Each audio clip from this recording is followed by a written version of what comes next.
अब इस फार्मिंग की कड़ी में हम आते हैं जहाँ बड़े पेड़ों की, जैसे यहाँ पे सागवान का पेड़ आपको दिख रहा है। ये चारों तरफ से इसको लगाया गया है, देख सकते हैं यहाँ पे। और ये बीच बीच में शीशम का भी पेड़ है और यहाँ नीचे हल्दी और अदरक लगाया गया है। साइड साइड से यहाँ पे तुलसी का पौधा लगा हुआ है, साइड साइड से।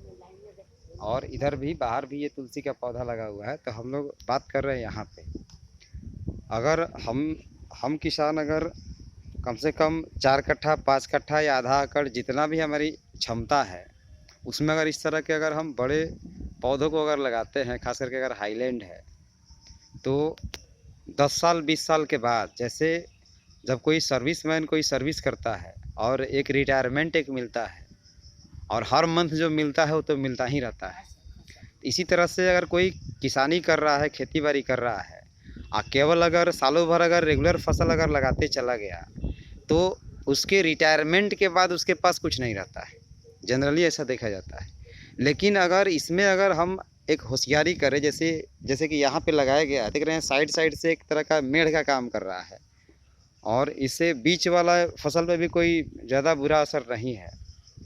तो इस तरह का अगर काम अगर कर दिया जाता है तो ये 15 साल 20 साल के बाद में ये करोड़ों रुपया हमें दे सकता है। तो आइए इस विषय पे जो है हम सर से बातचीत करते हैं कि आखिर इस तरह का पौधा लगाने के पीछे सर का क्या उद्देश्य था, किस तरह से ये हमारे वातावरण के लिए सुरक्षित है। और जहां अभी हम लोगों के समाज में पटीदारी हिस्सेदारी का जहां ये कुचक्र है, जो 3-4 पीढ़ियों से हमारे यहाँ कभी बंटवारा नहीं हुआ, और हम लोग इस डर से पेड़ पौधा नहीं लगाते हैं कि भाई हम लगाएं और इसका फ़ायदा हमारा भाई पटीदार ले लेगा। तो इन सारी तमाम कन्फ्यूज़नों के बावजूद भी, इन सारी विसंगतियों के बावजूद भी सर ने क्या सोच करके और इस तरह के पौधा लगाया, इसके पीछे क्या वजह थी? जी सर। हेलो दोस्तों, मैं अरविंद कुमार सिंह, ग्राम रुदल पकड़ी, डिस्ट्रिक्ट मोतिहारी, बिहार। दोस्तों, आप अभी यहाँ पे खड़ा है, जिस खेत में आपको दिखाई दे रहा है कि चारों तरफ जो है सो सागवान, इसको टीक भी बोलते हैं, सागवान की वृक्ष यहाँ पे लगाए गए हैं। 2009 में, आज से 11 साल पहले हमने 100 पेड़ इस सागवान को लगाया था। ये लगभग 5.5 कट्ठा ज़मीन है। इसमें 100 पेड़ चारों तरफ से 4-5 फीट की दूरी पे लगाया था और इसको लगाए हुए आज लगभग 11 साल हो गया। तो दोस्तों, यह सागवान का पेड़ 20 साल में तैयार हो जाता है, ठीक है। 20 साल में तैयार हो जाता है और एक पेड़ आपका 30 टेबल फीट भी लकड़ी दे देगा, तो एक पेड़ आपको 1 लाख रुपया देगा 20-22 साल के अंदर में। लेकिन इसकी मेंटेनेंस और देख रेख सही तरीके से की जाए तो, जैसे हम लोग अपने बच्चे की देख रेख करते हैं, उसको सर्दी में गर्मी में अलग अलग तरह की कपड़ा दवा देते हैं, उसी तरह इन पेड़ पौधों को भी हमें अपने बच्चों की तरह पालना पड़ेगा, तब जाकर के ये रिकवरी दे पाएंगे। आप इसमें देख रहे हैं 100 पेड़ हम सागवान का लगाए थे, जिसमें से 8-10 पेड़ मेरा डैमेज भी हुआ है। वो डैमेज मेंटेनेंस की कमी के चलते हुआ है, टेक केयर शायद हमसे नहीं हो पाई, तो 10 पौधा मेरा डैमेज हो गया। तो मैं इस फार्मिंग के माध्यम से, इस सागवान की खेती के माध्यम से किसानों को यही बताना चाहता हूँ कि एक सर्विस होल्डर जब रिटायर करते हैं तो 40-50 लाख रुपए लेके घर में आएंगे, उनका जीवन कट जाएगा। एक बिजनेसमैन तो अपने जीवन में ही इतना कमा के लूट के रख लेता है कि पता नहीं कई पीढ़ी उसका बैठ के खाता है। एक पॉलिटिकल लोग, वार्ड स्तर का नेता हो या मुखिया जी हो या हमारे विधायक जी हो, हम लोग का विधानसभा, ये पिपरा विधानसभा मोतिहारी का आता है, या आपके MP साहब हो, तो ये पॉलिटिकल लोगों के लिए तो नियम कानून जो है इन्हीं लोगों को आगे बढ़ने में ज़्यादा मदद कर रही है। मेरी बात अगर किसी को बुरा लगे तो यार सत्य को स्वीकार करना। बुराई आपको तब लगती है जब आपको आईना दिखाया जाता है, लेकिन यहाँ पे पूरे देश में, मैं भारत की बात करता हूँ। नहीं, अभी भारतवर्ष जो है सच सुनने के लिए तैयार हो रहा है। जी, भारत की बात करता हूँ, भारत के किसानों की बात करता हूँ।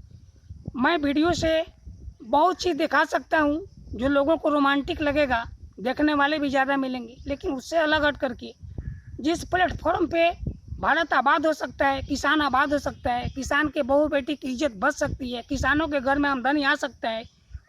उस चीज़ को ही मैं बार बार दिखाने का काम, कभी एरोमेटिक फार्मिंग के माध्यम से, कभी मेडिसिनल पौधों तुलसी के माध्यम से दिखाने का काम कर रहा हूँ। तो बंधुओं, मैं आपको यही राय देता हूँ कि कथनी और करनी में फ़र्क नहीं हो तो आदमी ज़्यादा विकास करता है। अगर कोई सिर्फ आपसे कहे कि आप सागवान लगाओ विकास करोगे, तो कथनी रह गई, करनी नहीं रही। लेकिन मेरे पास आप दोनों यहाँ देख रहे हो, मैं कर चुका हूँ और इसके बारे में आपको करने की राय दे रहा हूँ। छोटे से छोटे भी किसान हो तो 1 काठा में 25 सागवान लगा सकते हो, 2 काठा में आप 50 सागवान लगा सकते हो। तो 2 काठा का सागवान आपको 20-22 साल बाद में 50 सागवान आपको 50 लाख रुपए दे देगा। ये आप सुन रहे हो तो आपको आश्चर्य लगता होगा ये कैसे संभव है। क्योंकि किसान तो चरनी अठनी कभी देखता है, कभी उसका दह जाता है। किसान तो कभी 1000 रुपये देखबे नहीं करता है, तो लाख की बात कौन कर रहा है, क्यों कर रहा है। हकीकत यही है कि आप 2 काठा में, 3 काठा में, 1 काठा में सागवान लगा देते हो मेरे किसान बंधुओं, तो आपको रिटायरमेंट मनी उतना मिल जाएगी कि हमारा जो एक सरकार का किरानी है या हमारे जो नेताजी लोग कमा खुचा के नुका के रखते हैं 25-50 लाख रुपया समाज में बड़का लोग आते हैं, तो आप भी 10 साल, 20 साल, 25 साल बाद सागवान लगा करके पैसे वाले बन सकते हो। हाँ, ये जो चंपारण है, अभी चंपारण की मिट्टी पे जो सागवान से ज़्यादा उपज महोगनी का पौधा दे रहा है। और महोगनी आपको सरकार की जो सिस्टम है, वो सिस्टम के माध्यम से आपको फ्री में भी 100 पेड़ 200 पेड़ आपको बिना पैसा का मिल रहा है। आप लगाने के लिए तैयार तो हो जाओ। तो सागवान लगाते हो तो ये थोड़ी ज़्यादा समय में तैयार होता है, और महोगनी आपका 16 साल 17 साल में एक पौधा आपको 1 लाख रुपया देने के लिए तैयार है। लेकिन बरसात के दिन में हम ऐसे फार्मर हैं, बरसात के दिन में चाहे रात हो या दिन हो, हम अपने खेत पे रहते हैं। जाड़े के दिन में, ठंडक में लोग आग तपते हैं अपने घर में, हीटर जला करके, आग जला करके। मैं जाड़े के दिन में अपने खेत में रहता हूँ। और जब लेबर के भरोसे आपका कोई भी फार्मिंग सक्सेस नहीं होगा, क्योंकि लेबर आपको तब मिलेगा जब मौसम अनुकूल हो। जैसे मौसम प्रतिकूल होती है, वैसे फार्मर बंधुओं आपको खुद लेबर बन करके आपको अपनी फार्मिंग संभालनी पड़ेगी। और फार्मिंग ये आज का नहीं, जिस समय व्यवसाय नहीं था, जिस समय नौकरी पैसा नहीं थे, उस समय से हमारे पूर्वज लोग, ऋषि मुनि लोग फार्मिंग किया करते थे। और उस फार्मिंग से परिवार को, समाज को, देश को पालने का काम उस दिन में किया, और आज हम फार्मर भी कर रहे हैं। दुर्भाग्य है कि हम फार्मर उस दिन भी नंगे उगाड़े थे, आज भी नंगे उगाड़े हैं। लेकिन अब समय बदलने वाली है।